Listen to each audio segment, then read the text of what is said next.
Existem muitos casos em que a combinação de exagerar na bebida e estar no lugar errado, com companhias erradas e ainda tomando más decisões, acabam em uma tragédia, né? Até porque essa junção aí já fala, coisa boa não vem.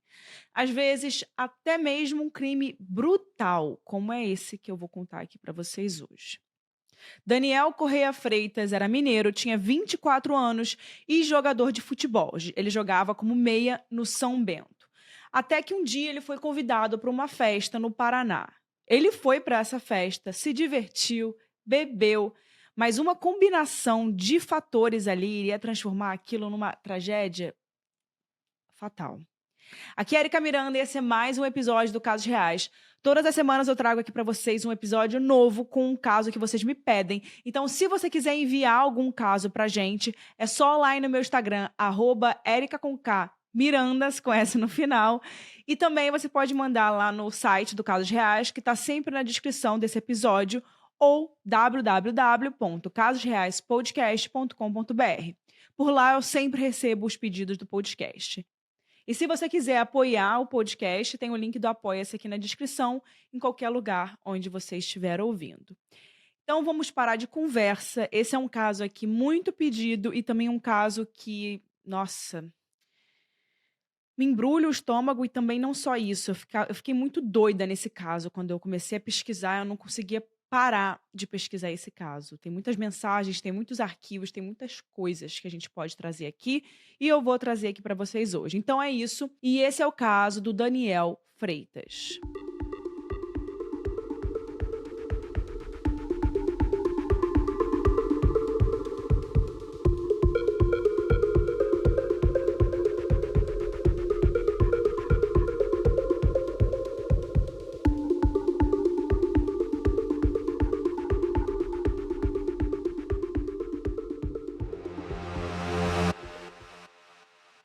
Daniel Correia Freitas nasceu em Juiz de Fora, Minas Gerais, no dia 22 de janeiro de 1994.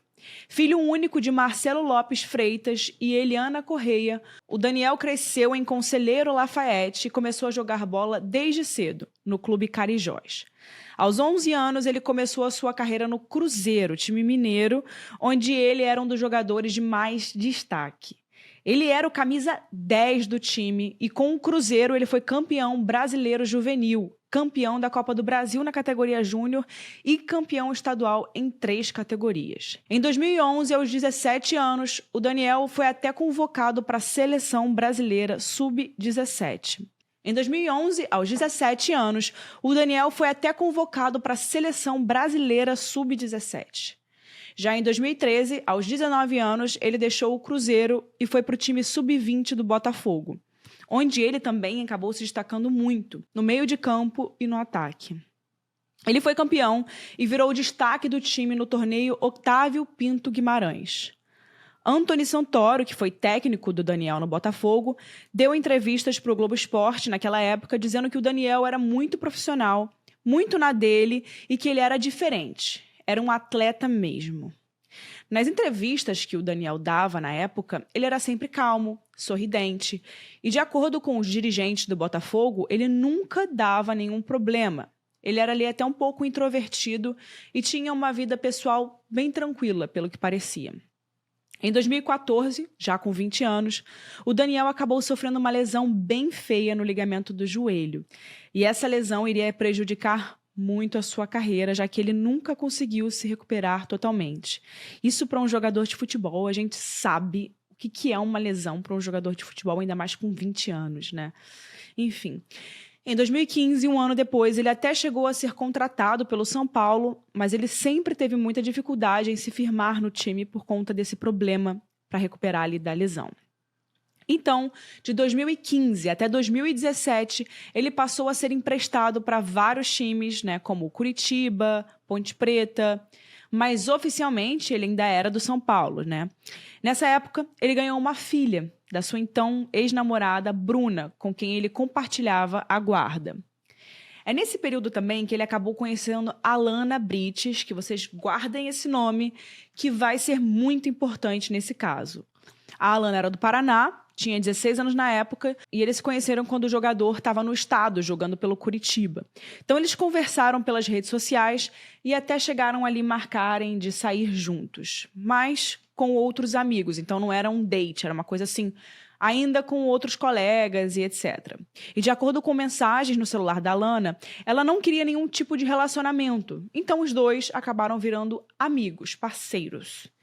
Eles saíam às vezes e ele chegou até a ir no aniversário dela de 17 anos, em outubro de 2017.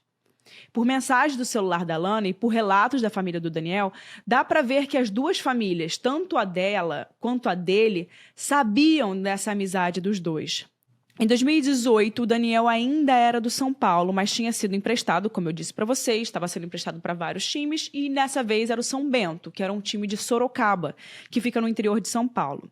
Ele tinha 24 anos e naquele ano tudo mudaria para o Daniel. Mas dessa vez fora do futebol. E de acordo com todos que o conheciam, tanto da família, amigos ou colegas de time, falavam, como eu disse para vocês antes, que o Daniel era bem na dele. Mas assim como vários jogadores de 24 anos, ele gostava, né, gente, de sair, beber, ir para festas, né? Você não precisa nem ser um jogador para querer fazer isso, ainda mais sendo jogador, né? Você quer ir com seus parceiros para festa, né? Em outubro daquele ano, a Alana faria mais uma festa de aniversário. Ela iria comemorar seus 18 anos em uma balada de música sertaneja chamada Shed Bar, em São José dos Pinhais, no Paraná. Ela convidou o amigo dela, o Daniel, com quem ainda tinha contato, e ele acabou aceitando o convite. No dia 26 de outubro, Daniel foi para a cidade comemorar o aniversário dela. Ele chegou às 9h30 da noite, foi até a casa de um amigo, se arrumou, deixou suas malas e foi para a balada acompanhado desse amigo. E quando eles chegaram, eles pegaram pulseiras do camarote com o pai da Alana. E o pai dela se chamava Edson. Várias testemunhas que estavam por lá disseram que ele ficou com uma amiga de Alana na balada, chamada Evelyn, mas que nada de demais teria acontecido e que foi tudo tranquilo, não teve nada que chamasse muita atenção. Até que tudo mudou no final da festa. O amigo dele, que tinha o acompanhado na festa, acabou indo para casa. E, de acordo com testemunhas, o Daniel e mais 14 pessoas decidiram continuar essa comemoração na casa de Alana. Entre essas 14 pessoas estavam a própria Alana, aniversariante, os seus pais, Edson e Cristiana, e mais alguns amigos de Alana, com idades entre 18 e 24 anos. Na versão de Alana, ela já conta que, na verdade, ela e os pais estavam cansados e foram para casa para dormir. Ela disse que chegaram em casa, estavam indo deitar, quando vários grupos de pessoas começaram a aparecer na frente da porta dela, de Uber. E ela teria sido obrigada, né, entre aspas, assim, né, que ela não queria abrir o portão e deixar a galera entrar. Isso depois do pai, o Edson, ceder e dizer que eles poderiam entrar para continuar ali como é que se diz, gente? Um after party. E a partir daquele momento, já era a madrugada do dia 27 de outubro, quando a festa continuou na casa dos pais da Alana. A essa altura, horas de festa já tinham rolado e todo mundo já estava muito alcoolizado, como vocês podem imaginar, inclusive o Daniel. A Alana, uma amiga sua, e a mãe, Cristiana, já estavam cansadas e elas foram dormir em quartos separados. Mas a comemoração continuou até as 8 horas da manhã, que é quando algumas coisas começaram a sair do controle. Gente, a partir de agora, o que eu vou contar para vocês é uma reconstrução dos fatos de acordo com evidências e com relatos de testemunhas da festa. Uma das meninas presentes na festa, amiga de Alana, disse que ela precisou ir ao banheiro em algum momento. E esse banheiro ficava na suíte dos pais da Alana, onde a Cristiana Brites, a mãe dela, já estava dormindo naquele momento. A menina ela conta que ela foi ao banheiro e quando ela voltou, ela encontrou com o Daniel, que também queria usar o banheiro. Ela saiu de lá e acabou que o Daniel entrou no banheiro. Às 8h10, Daniel manda mensagem para um amigo dele. E nessas mensagens dá para ver que ele está bem bêbado. Mas ainda assim ele começa a contar para o amigo onde ele estava. Ele diz que ele fez amizades na balada e que foi para casa de uma menina e que ele iria dormir por lá. Ele ainda disse, abre aspas, tem várias minas dormindo espalhadas aqui, fecha aspas. O amigo responde na hora e fala que ele não estava entendendo nada. E o Daniel respondeu com áudio em que ele disse que ele estava em uma casa onde tinham mulheres dormindo e que não sabiam onde estavam os namorados ou maridos delas. Esse áudio ele foi provavelmente mandado do banheiro mesmo, porque dá para perceber que ele gravou ali num lugar fechado, com aquele eco, né? E longe de pessoas, então não tinha um fundo de vozes. Moleque, eu juro pra você que eu não tô muito bêbado, viado. É que a situação é desesperadora. Eu não sei como é essa casa que eu vim parar aqui, mas parece que a casa tem, sei lá, uma casa tem uma coroa dormindo, outra casa tem uma novinha dormindo, o namorado da novinha eu não sei onde tá, o marido da coroa eu não sei onde tá. Moleque, eu não sei o que eu faço, moleque. Me ajuda. E mais uma vez, o amigo responde ali sem entender nada, perguntando de quem era a casa onde ele estava. Às 8h17, o Daniel manda uma mensagem que insinua que ele pensava em ter relações com a Cristiana, a mãe da Alana, que estava ali dormindo no quarto. E ele ainda completa com, abre aspas, e o pai tá junto, fecha aspas. Mas aqui não fica muito claro o que ele quis dizer com o marido da Cristiana estando junto, né, o Edson. Talvez ele dá a entender que era junto na casa, mas não ali, né, um trisal. Enfim, não fica muito claro. O amigo dele responde e pergunta, abre aspas, ela tá dormindo? Fecha aspas. E ainda fala pro amigo tomar cuidado para não fazer nada de errado e acabar se dando mal. Mas ele mal terminou de dar esse aviso quando Daniel deita do lado da Cristiana na cama e começa a mandar pro amigo umas fotos zoando do lado da mulher, né, que estava dormindo. Nessas fotos, dá para ver que os dois estavam vestidos, pelo menos da cintura para cima. O amigo responde dando risada, mas avisa para o Daniel de novo para ele não se meter em problema, que senão ele talvez ia acabar apanhando. Uns 15 minutos depois do segundo aviso do amigo, o Daniel volta a mandar mensagem e diz que ele teve relações com a Cristiana. E ele ainda diz depois, né, às 8h35, abre aspas, o que aparecer amanhã é nós, fecha aspas. E essa seria a última mensagem de Daniel. O amigo responde perguntando mais informações sobre o que o Daniel, né, dizia ter feito, ele queria ali mais coisa, mas o Daniel nunca mais respondeu. Desde o momento em que o Daniel foi para o Paraná comemorar o aniversário da Alana, ele avisou aos pais e amigos. E ele sempre ia atualizando a mãe. E como a mãe já estava desde a noite anterior sem notícias, e a última mensagem que ele teria mandado, né, para um amigo tinha sido aquela meio preocupante, falando da Cristina, a família e o amigo do Daniel, que tinha ido com ele na festa, resolveram ligar para a família de Alana. Às 9h50 da manhã, a Alana responde uma mensagem do WhatsApp que a mãe do Daniel tinha enviado, dizendo que o filho estava desaparecido. A Alana, então, ela responde, abre aspas, estou em choque, eu não consigo acreditar, fecha aspas. E diz para a mãe do jogador que ele foi para casa dela depois da festa na balada, mas que lá pelas 8h30 da manhã, ele levantou, se despediu e teria ido embora, e que todos teriam visto ele saindo. A mãe do Daniel acabou fazendo algumas perguntas, como, por exemplo, se ele tinha se envolvido com alguém na festa e se ele se envolveu com alguma menina, né, que não era solteira, né? Que ela queria saber mais informações ali, até para saber por onde começar os pensamentos dela, sobre o que teria acontecido. E a Alana acaba contando que ele beijou uma amiga dela na balada, a Evelyn, que estava solteira. Aquela amiga que ele tinha ficado lá no início, né, ainda na boate.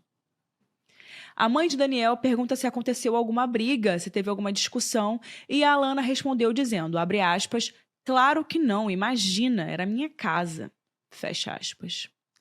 Na mesma manhã, no dia 27, algumas horas depois, a polícia recebeu um chamado.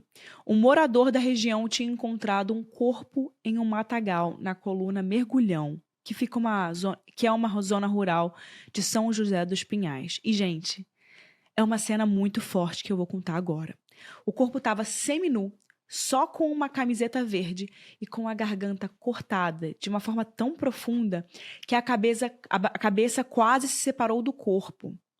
O homem que encontrou aquele corpo fala que tinha muito sangue por ali, manchando desde a estrada até o local na floresta onde o corpo foi encontrado. E além de tudo isso, o corpo também tinha sido emasculado, ou seja, as genitais foram removidas, o que a perícia determinou ter acontecido depois da morte.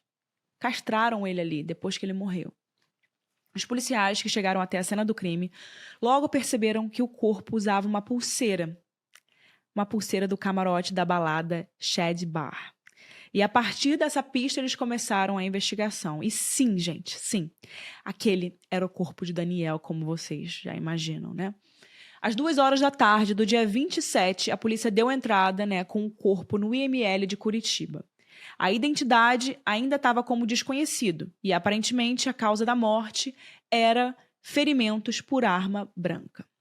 Enquanto isso, a família do Daniel começou a ligar para hospitais, né, buscando por um garoto desaparecido, até que a triste notícia de que um corpo tinha sido encontrado chegou aos pais. E como os pais eles estavam em Minas Gerais, onde eles, né, moravam, um primo do Daniel foi até Curitiba para poder fazer o reconhecimento do corpo. Ao mesmo tempo em que tudo isso acontecia, a mãe do Daniel ainda conversava com a Alana, que parecia estar chocada com tudo aquilo. Então elas estavam em contato, parecia que estava tudo né, normal entre a Alana, né?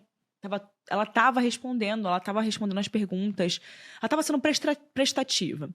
Às 8h30 da noite daquele dia, a Alana mandou alguns hotéis próximos como opção para a mãe do Daniel ficar, né? E às 8h50 mandou uma mensagem para ela, abre aspas, estou indo com meus pais no ML, fica tranquila, por favor.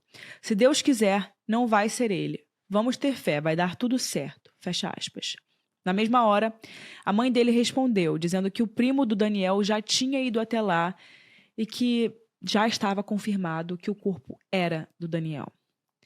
A Alana mandou alguns emojis de choro, um bonequinho chorando, e falou, abre aspas, meu Deus, eu não acredito nisso, fecha aspas. Mas a essa altura, a Alana e seus pais já sabiam exatamente o que tinha acontecido.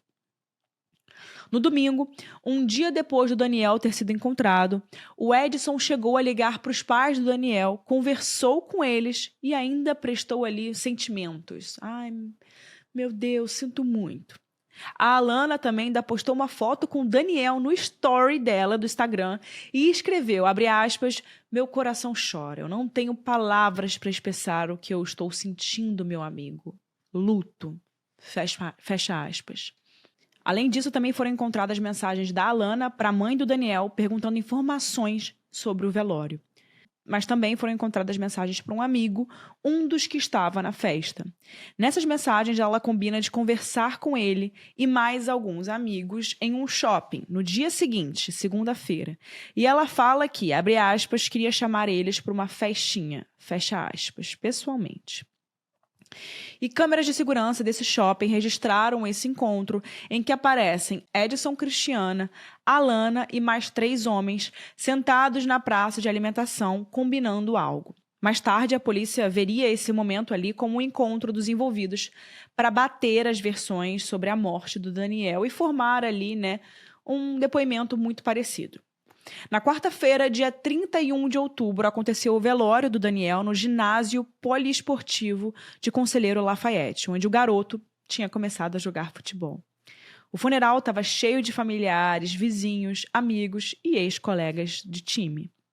Nesse mesmo dia, câmeras de segurança de uma loja de eletrônicos mostram o Edson e a Cristiana Brites levando o celular dele para conserto, dizendo que tinha um problema no áudio do aparelho.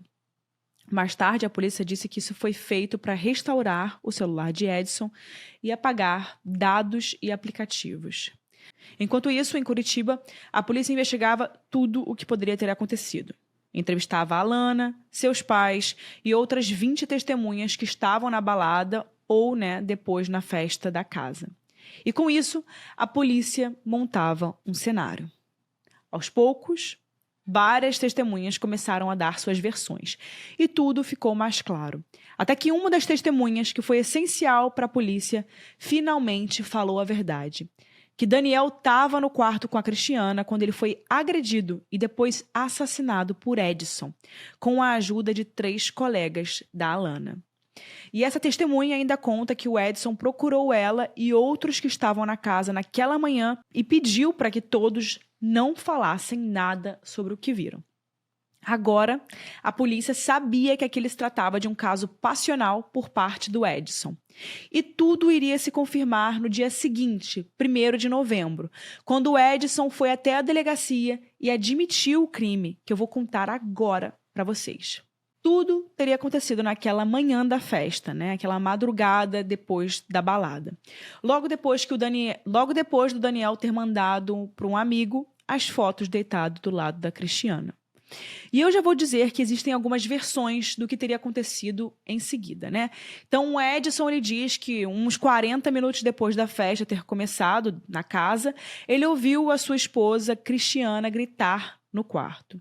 Ele fala que saiu correndo e que quando ele viu que a porta estava trancada, ele arrombou e teria encontrado o Daniel seminu na cama com a Cristiana.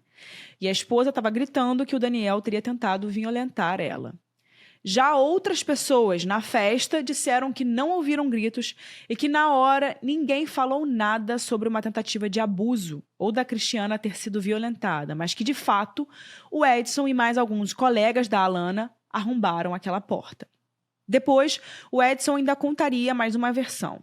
E nessa versão ele diz que, ao ver que a porta estava trancada, ele deu a volta na casa e entrou pela janela, enquanto os colegas de Alana arrombaram a porta. De uma forma ou de outra, ele entrou no quarto acompanhado de 3 homens. Igor, de 19 anos, Eduardo, de 24 anos e David, de apenas 18 anos. O Edson diz que ali ele teve um surto de ódio e começou a bater no Daniel, sendo incentivado e ajudado pelos outros meninos, né? A Cristiana, ela conta que nessa hora ela até pediu para que eles parassem e ela saiu do quarto chorando.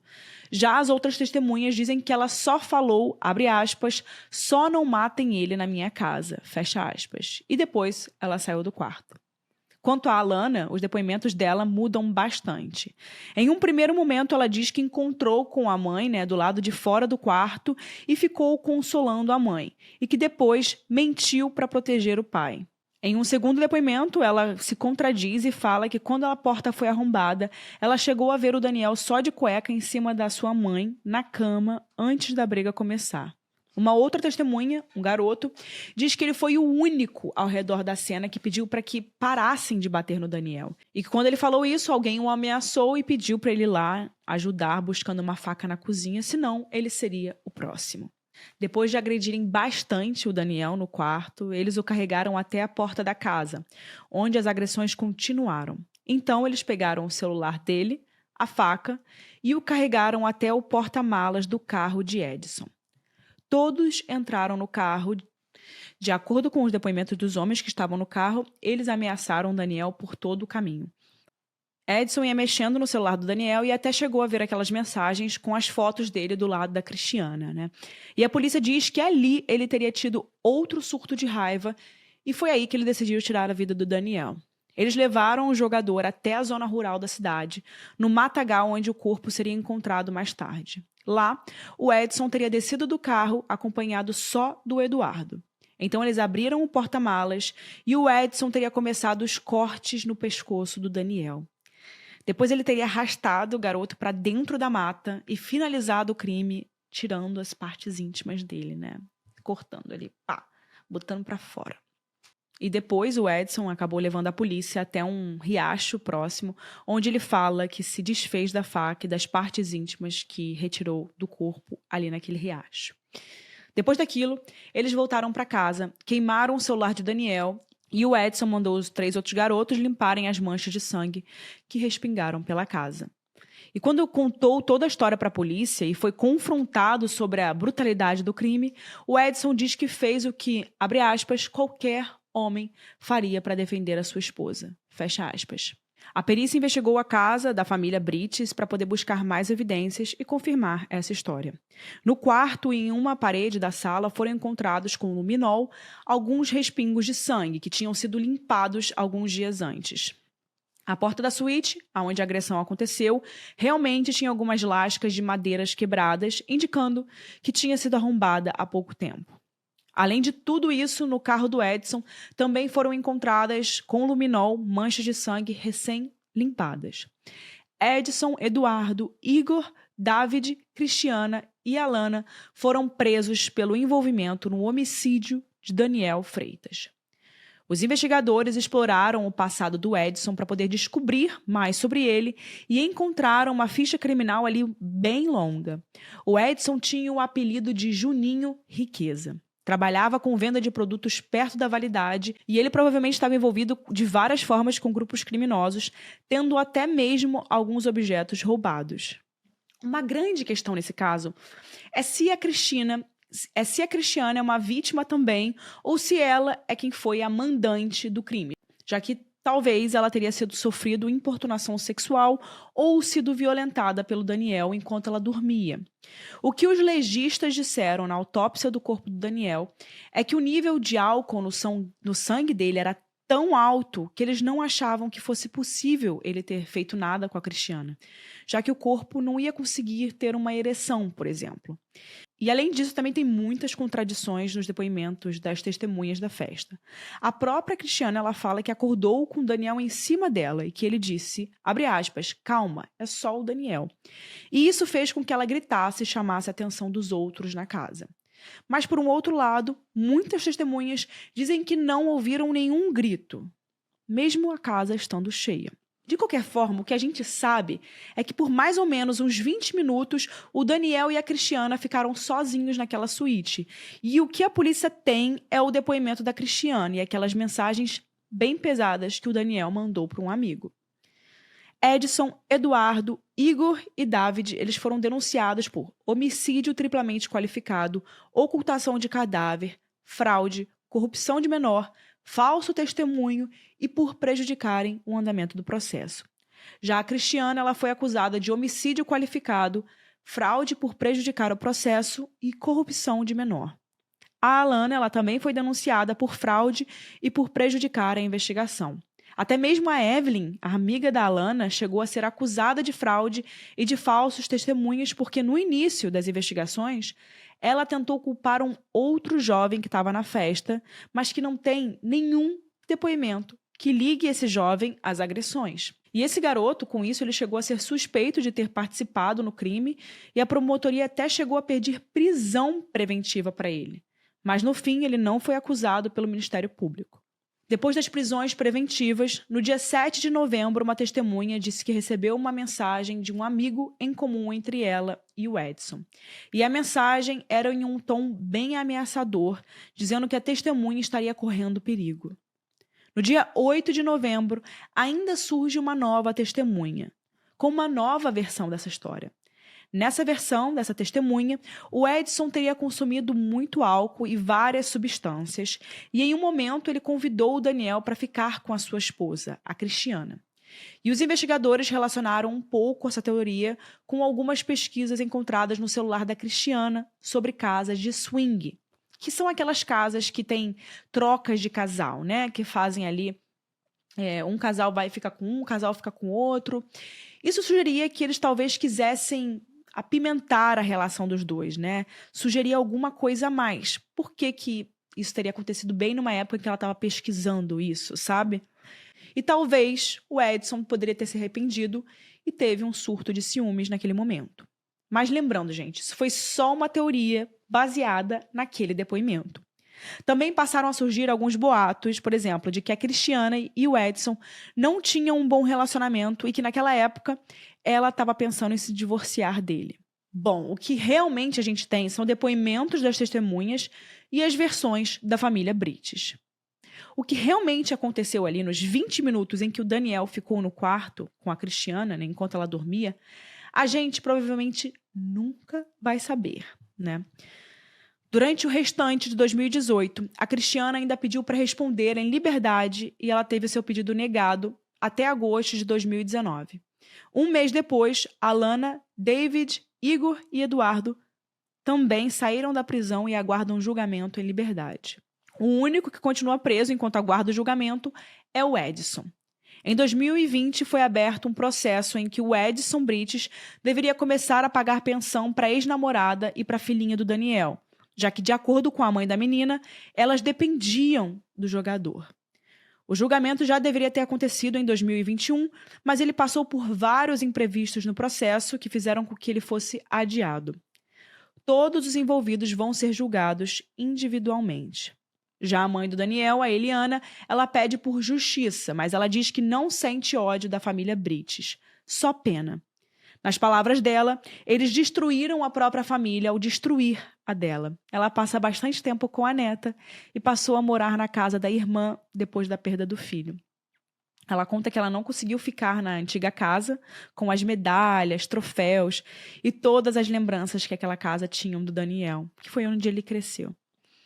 A última atualização que a gente teve sobre o caso foi de fevereiro e março de 2023, quando a equipe de advogados de Cristiana, Edson e Alana renunciou da defesa dos três, ou seja, pediu demissão.